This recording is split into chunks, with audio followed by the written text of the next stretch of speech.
Have you ever felt like you're missing something crucial in your Masonic journey, despite reading countless books and even perhaps joining the Appendant Orders? What about that feeling that there's a deeper understanding, but it's just out of reach? But what if I told you that the key to unlocking true Masonic light has been right in front of you all along?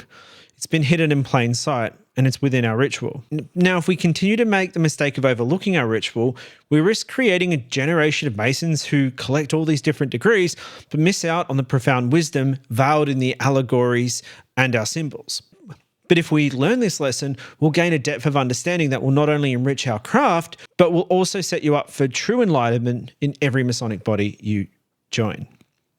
So in this episode of Daily Masonic Progress, we're going to pull back the veil of mystery that's been puzzling Masons for generations. And we're going to tackle 3 critical mistakes that are keeping you from the deep Masonic knowledge you crave. So I'm going to reveal why chasing after higher degrees without mastering the craft is going to be sabotaging your own Masonic growth. I'll also reveal the structured curriculum that's been hiding in plain sight within our ritual, and it's waiting for you to discover it. Plus, I'll show you why thinking of progressive office as just memorization is actually robbing you of the true light of Freemasonry. But first, let's address a question that a new Master Mason sent in. I was raised to Master Mason 2 weeks ago and wanting some books to read to gain further knowledge. I really don't have any desire to learn progressive office in Blue Lodge, but I'd rather gain a deep learning of all the symbols and lessons of the craft. Moreover, I'd like to learn and get the idea of things than memorize ritual, if that makes sense. I've read through Freemasonry for Dummies, but I'm wanting to read as much as I can. As a side note, I am joining the York and Scottish Rite soon. Now, this brother's question perfectly illustrates 3 key mistakes that many Masons in the pursuit of Masonic knowledge make. It also reveals that he's missing a crucial secret hidden within our ritual, which, if he knew that secret, it could transform his entire Masonic journey. This brother's question perfectly illustrates 3 key mistakes many Masons make in their pursuit of Masonic knowledge, and it also reveals that he's missing out on that secret, a secret that could transform his entire Masonic journey. Let's take a look at the first mistake, and no, it's not reading Freemasonry for Dummies. What the first mistake this brother is actually making is falling into the trap that most Masons do. It's believing that progressive office is just about memorizing the ritual and then performing it. But why is this actually a mistake? Well, since our brother is wanting to pursue the other orders, such as the York and Scottish Rite, there's one degree that this brother is missing that's important for him to have in order to get the most out of those other orders. Now, this degree isn't actually a degree. It's kind of like half a degree. Well, technically it's a third of a degree from when we used to just have apprentice and fellowcraft. It's called the inner workings of the third degree, and we know it as the ceremony of installation. And for New South Wales and Australian brethren, this is the Board of Installed Masters. And this ceremony gives us a critical part of the story, which allows a number of things in those other orders to actually make sense. You see, the only way to take this ceremony is to become the master of a lodge. That's going to require taking progressive office. But feeling like you have to do this can create another trap that many fall into. You see, in the York Rite, known as the Mark and Royal Arch, in order to be able to take the chair in those degrees and complete the story, you have to be an installed master in the craft. This now leads you to missing out on 2 key ceremonies that are critical to giving you the Masonic knowledge you're actually seeking to discover.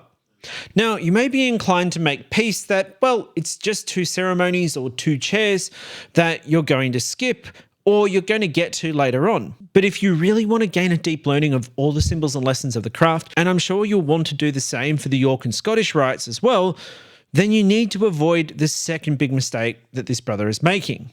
And let's deconstruct this question a little further to understand that mistake.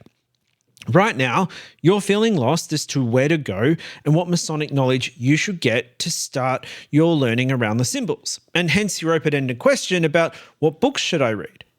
If only there was something to give you a structured and guided curriculum of what to study and how to pursue the learning in a progressive manner, just as we're told that Masonry is a progressive science. Well, that's the mistake. It's thinking that such a curriculum doesn't exist, because it does.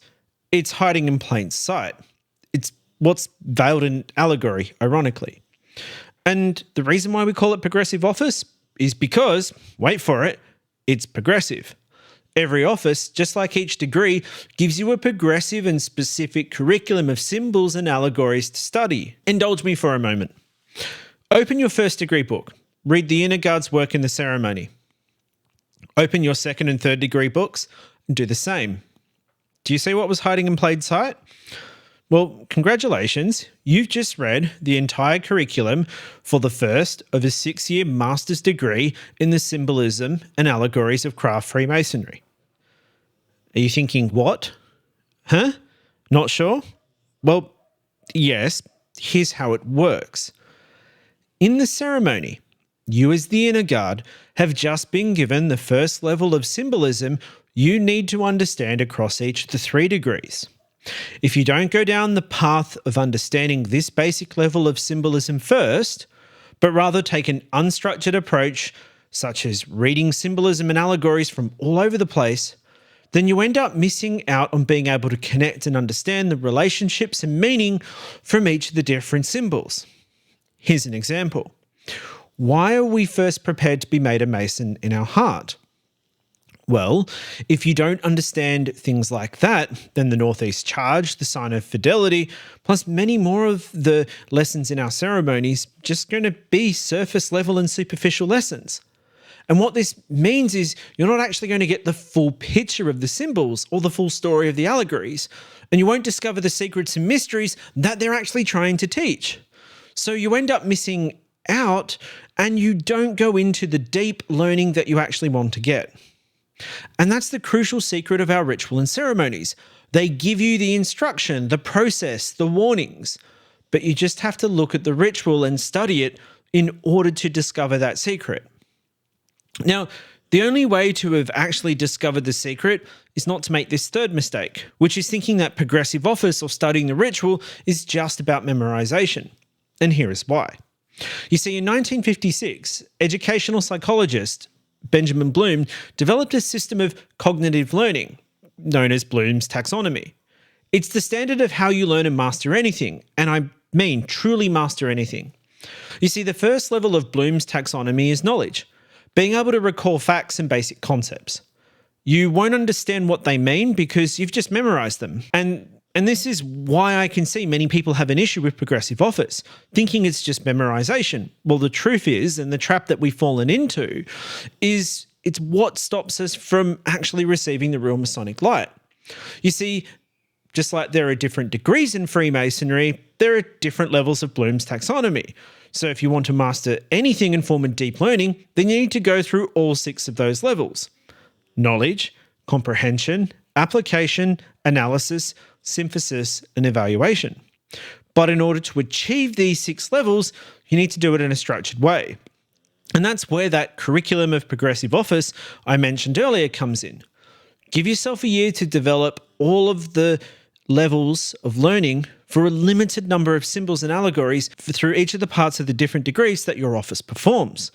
And then when you do this, and when you actually follow the progressive way the ritual is structured, and then as you progress through office, you'll be able to connect the lessons and symbols and allegories that you've previously learned to enrich your learning of the ones you're now studying. And that, my brother, is the hidden secret of our Masonic ritual.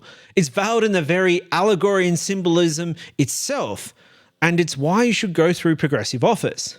And it's also how you avoid making those 3 mistakes, which are missing out on 2 critical ceremonies, the installations, which are important to you gaining the full light of the craft and the York rites.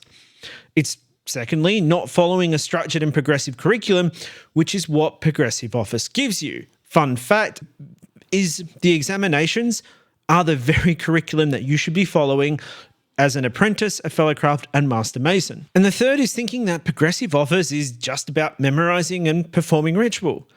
You see, if you make these 3 mistakes, it's not only going to stop you from getting a deep learning of craft Freemasonry, but it's also going to set you up to repeat the same mistakes when you do either the York Rite and the Scottish Rite. And ultimately, you're going to end up wasting all this time and effort that will leave you unfulfilled. And I know that's not what you became a Mason for.